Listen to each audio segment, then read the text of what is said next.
26 सत्य की वीणा। सत्य की वीणा एक सन्यासी ईश्वर की खोज में निकला हुआ था और एक आश्रम में जाकर ठहरा। 15 दिन तक उस आश्रम में रहा, फिर उब गया। उस आश्रम का जो बूढ़ गुरु था वह कुछ थोड़ी सी बातें जानता था, रोज उन्हीं को दोहर देता था। फिर उस युवा सन्यासी ने सोचा, यह गुरु मेरे योग्य नहीं, मैं कहीं और जाऊं। यह तो थोड़ी सी बातें हैं, उन्हीं का दोहरन है। कल सुबह छोड़ दूंगा इस आश्रम को, यह जगह मेरे लायक नहीं। लेकिन उसी रात एक घटना घट गई कि फिर उस युवा सन्यासी ने जीवन भर वह आश्रम नहीं छोड़ा। क्या हो गया?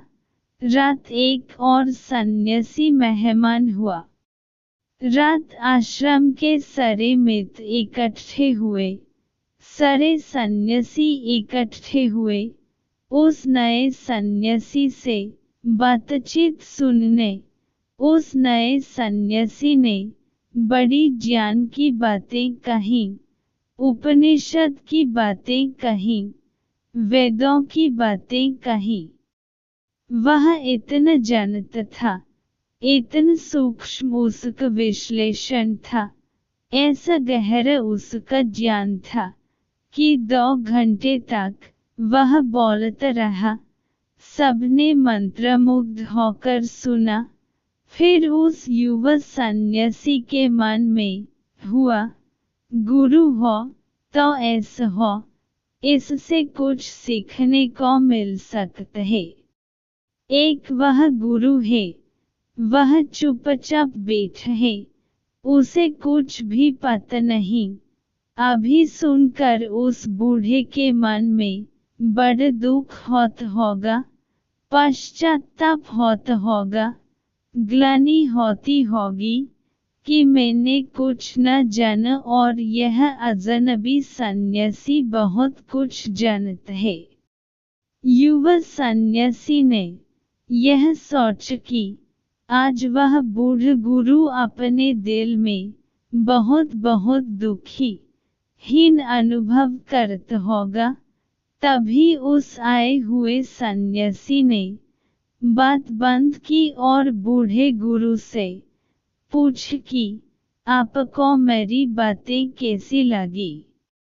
बूढ़ा गुरु खिल कर हंसने लगा और कहने लगा, तुम्हारी बातें मैं 2 घंटे से सुनने की कोशिश कर रहा हूँ, तुम तो कुछ बोलते ही नहीं हो, तुम तो बिल्कुल बोलते ही नहीं हो।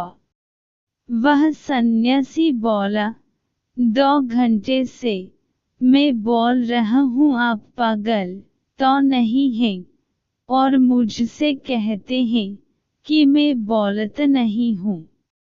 उसने कहा, हम तुम्हारे भीतर से गीत बोलती है, उपनिषद बोलत है, वेद बोलत है, लेकिन तुम तो जरा भी नहीं बोलते हो।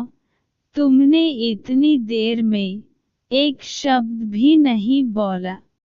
एक शब्द तुम नहीं बोले, सब सीखा हुआ बोले, सब याद किया हुआ बोले, जाना हुआ एक शब्द तुमने नहीं बोला।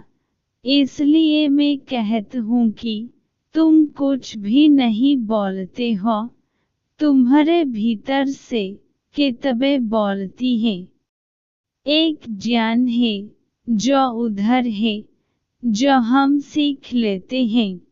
ऐसे ज्ञान से जीवन के सत्य को कभी नहीं जाना जा सकता। जीवन के सत्य को केवल वे जानते हैं जो उधर ज्ञान से मुक्त होते हैं, और हम सब उधर ज्ञान से भरे हुए हैं। हमें ईश्वर के संबंध में पता है, और ईश्वर के संबंध में हमें क्या पता होगा जब अपने संबंध में ही पता नहीं है। हमें मोक्ष के संबंध में पता है, हमें जीवन के सभी सत्यों के संबंध में पता है, और इस छोटे से सत्य के संबंध में पता नहीं है जो हम हैं।